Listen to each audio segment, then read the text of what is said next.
Howdy folks, welcome back to Steampunk Desperado channel. As I am recording this, 2024 is coming to a close, and I'd like to wish my viewers a very happy new year 2025. I considered doing a retrospective of the previous year, but realized that I'd only read like 2 of the top 10, top 20 novels that have been rated, that I've seen very few movies, and that I've watched no streaming series. In part, this was because I really didn't encounter hardly anything that interested me. Instead of trying to go back to 2024 then, I'm going to go back over 50 years to a work that was published in 1969 and still remains very relevant in the current day. That is Ursula K. LeGuin's The Left Hand of Darkness.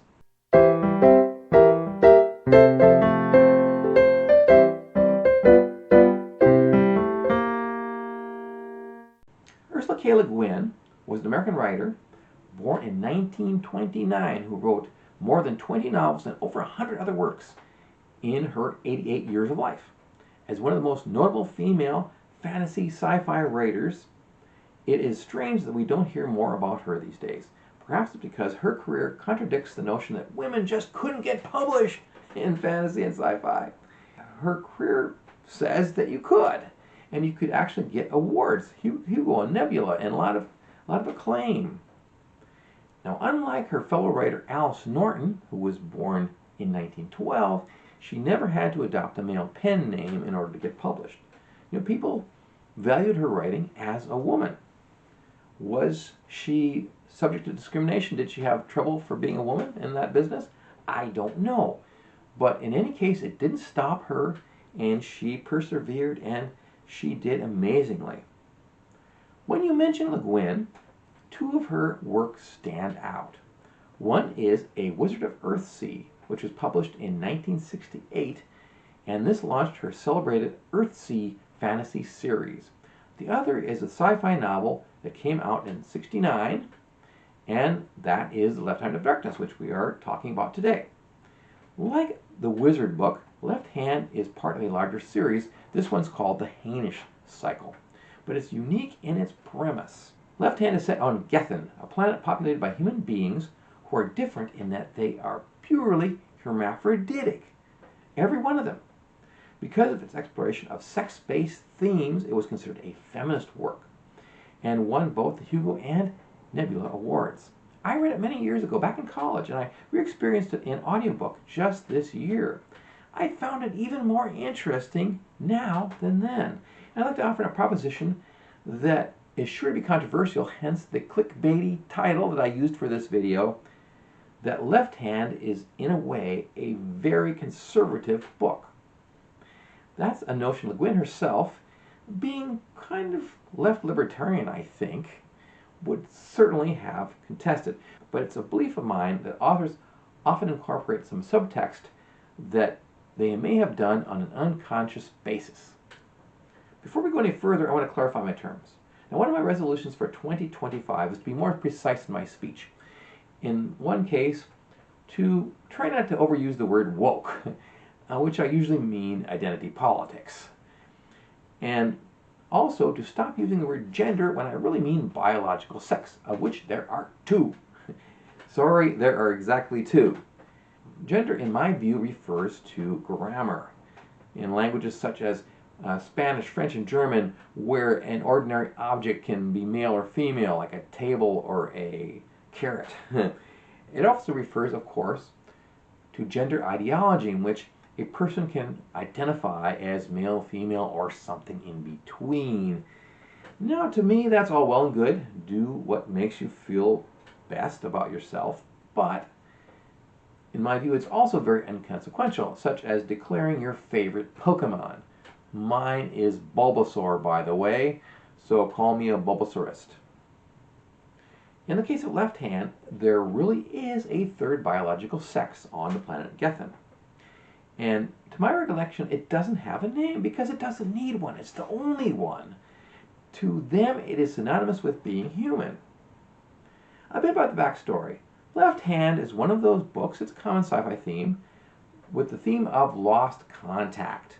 That is, humans originated on a planet other than Earth, in this case it was Hain, hence the name Hainish Cycle, who colonized the galaxy, and then their civilization fell, space travel went away, and we had no recollection of the fact that we had ancestors from somewhere else. And the Athenians are no exception to this rule. Now, nobody knows how they got the way they are. So far, in this universe, it's the only planet where they have hermaphroditic humans. The speculation is that they were the result of a genetic experiment. The Hanes from long ago were messing around with human biology, and they put these forebears of the Athenians on this planet and left them alone to see if they would survive or perish. And they survived, despite the fact that Gethin has a very harsh ice age climate.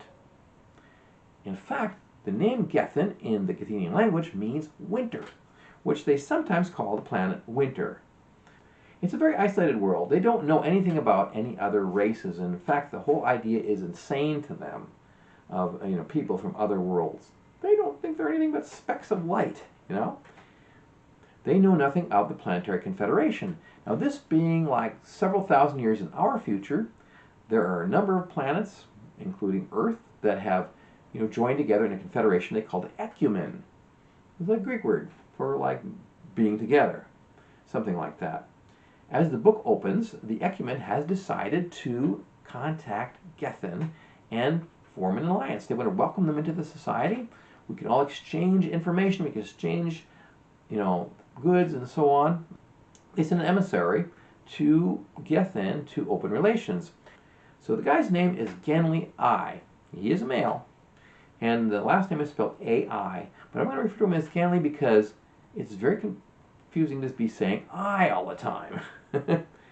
Now, he was sent alone. That's the practice of the ecumen, because it's considered less threatening.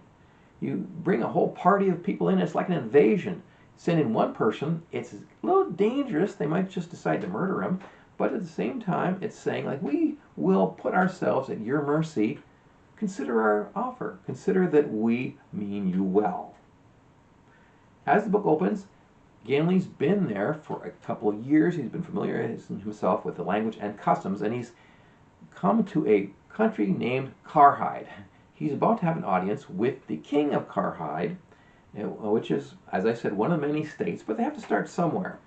Unfortunately, the king is a highly paranoid individual, does not believe Genli's story, and rejects the invitation. Says, I don't want to see you. In fact, he believes it's a conspiracy, that his prime minister, Estraven, who has been the point of contact for Genli, that Estraven is plotting to overthrow him, and that he's a traitor. Therefore, he exiles Estraven to be banished from Karhide forever and can't return on pain of death.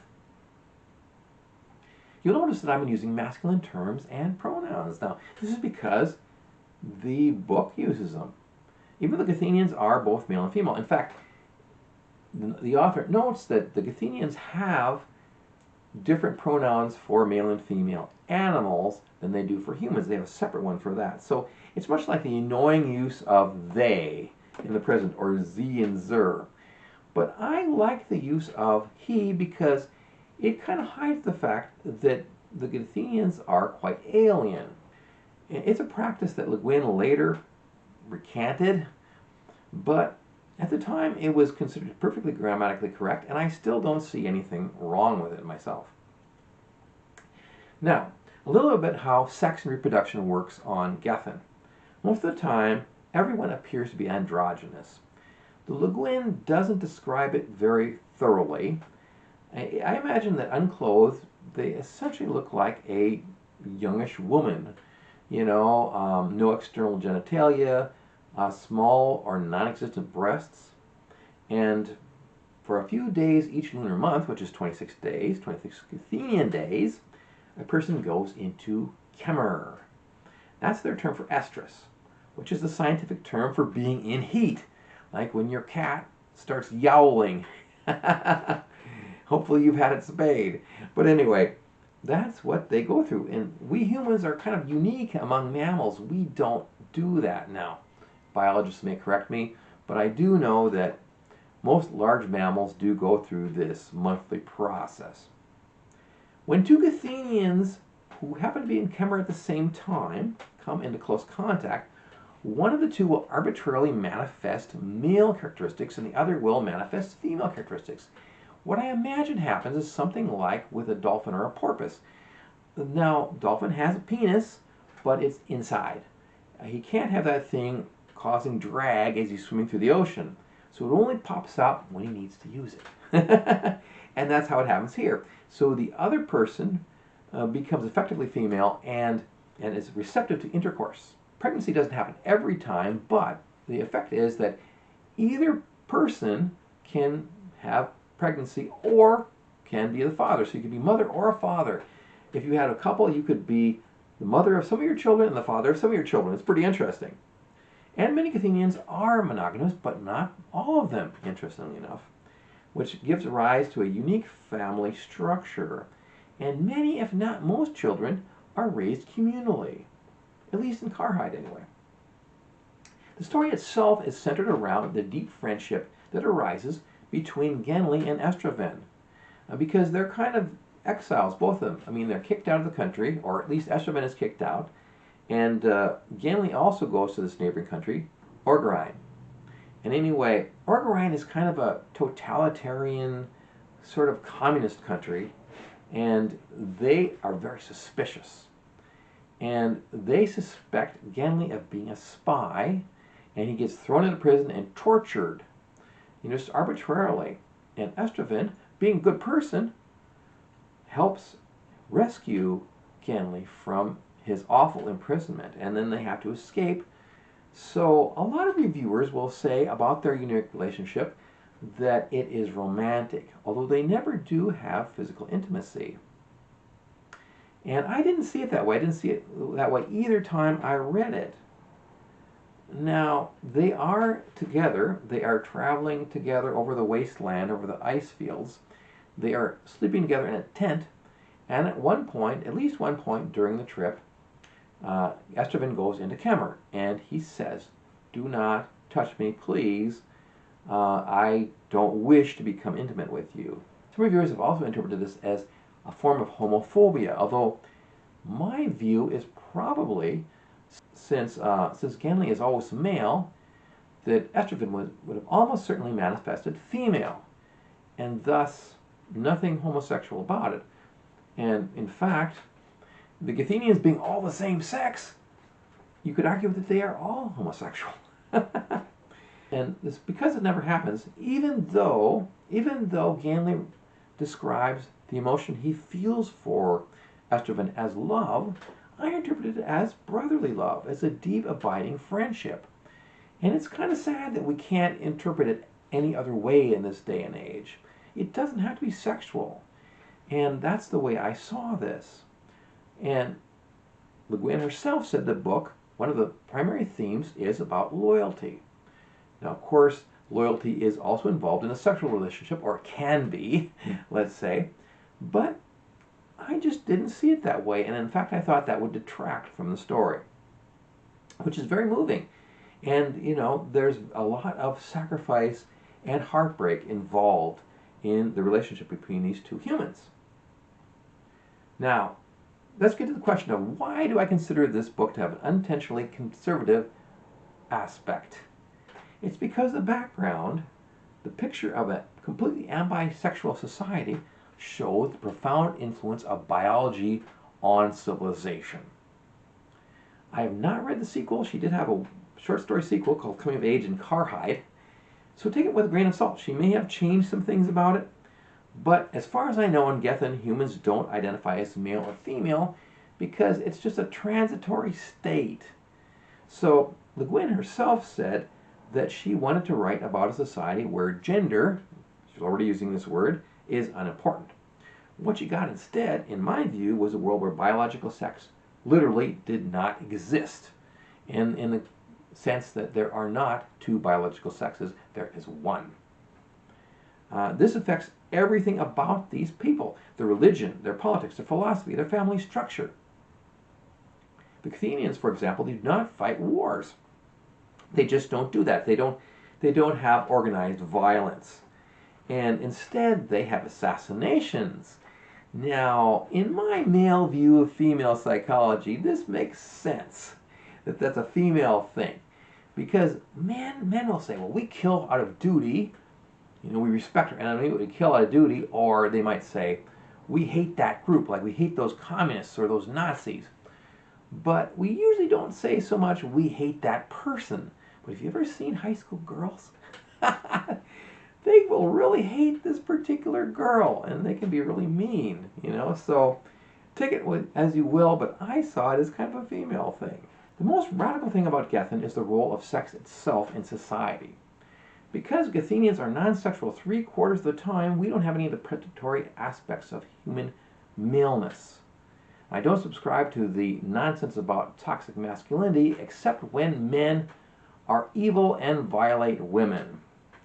But on Gethin, according to LeGuin, rape is essentially impossible and seduction is impractical. I mean, you both have to be in camera at the same time. Otherwise, you literally cannot engage in intercourse. That's my understanding. And I suppose under some weird circumstances you could have a forcible interaction, but usually it doesn't happen. Thus, sex is more about reproduction than it is for us actual real-life humans, who also, we have it as recreation or as a bonding thing for couples, etc. On the other hand, when the drive arises, it is very, very strong. You can't just go take a cold shower. It just doesn't work that way. So that's why Gethinians have what they call kimmer houses, which is a place you can go to when you don't have a partner to relieve your tension. You can randomly have an experience with another person, which I suppose may result in pregnancy for one of you, possibly. They don't say much about birth control, and perhaps they don't even have it. I don't know. So, upon learning that humans from other planets have sexual ability all the time, that they're always able to be aroused, the Gethinians refer to us humans as perverts. And you can really see it would actually be pretty perverted in their view. Another thing is that homosexuality as we know it really doesn't exist on Gethin. Now, LeGuin got heat from gay activists on this and later apologized for it, though I don't think she should have, because for one thing, it's your own world. You're not obliged to accommodate anyone. And secondly, in a world where sex is tied so closely to reproduction, this kind of redirection of the sexual impulse just doesn't seem very likely to arise. By the way, the title of this book, and it is a great title in my view, is a metaphor. The full phrase is, "Light is the left hand of darkness." It comes from the first line of a Gethinian poem, which refers to the duality of human nature. In the Gethinian case, it's in each individual. In our case, it's really more between individuals. And this difference affects everything in their culture. And it strikes me as a very lonely existence because so many Gethinians, as portrayed in the book, live alone. And surprisingly, for a society where everybody's half female, not many people have a lot to do with their children. To someone like me, who is a happily married man and who greatly, greatly values the importance of family, that seems like an extremely lonely and unhappy existence. Well, to each his own, I guess. Now, I'm not saying human biology is strictly deterministic, but it is very important, and you can't underplay the reality as so many people do these days.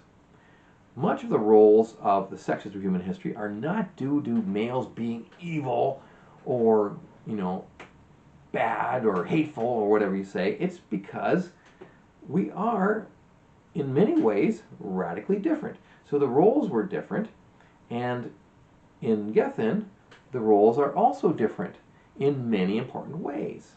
So, even though LeGuin herself later backpedaled on several issues that are prominent in this book, including the use of male pronouns, I see it as unintentionally underscoring the importance of biology. No matter how you interpret it, though, whether you say that it means biology is important or that it's unimportant, it is a brilliant, thought-provoking novel with an inspiring storyline that does rend the heart at times. You feel for these to individuals. And I cannot recommend it highly enough. If you are a sci-fi fan, you must read this book. Though Le Guin's earthly novels have been adapted in film and animation, which I've never seen, Left Hand has only been done as stage plays, radio plays, or opera, which would be pretty interesting. I mean, you have to look that one up. Supposedly, it was optioned to be a TV series back in 2017, shortly before Le Guin's death, and she was signed in as a consultant, which was pretty good at 87, to be so active and so on. It would be very interesting to see it as a movie or a miniseries, but to be honest, I expect that in the current day, it would be converted to a piece of transgender propaganda. And I really don't think that's what it was about. It was about sexuality, sexual biology in general, not so much about people finding fanciful ways to distinguish themselves from their actual biology. So that's my take on The Left Hand of Darkness by Ursula K. Le Guin. Let me know what you think about it. You may think I'm crazy, I'm sexist, or whatever, but I'd very much welcome your feedback. Please like and subscribe, and please also check out my works on Amazon. Links are in the description as always. For now, this is Steampunk Desperado saying adios amigos from the Steampunk Desperado channel, where the past meets the future and the present is extraordinary.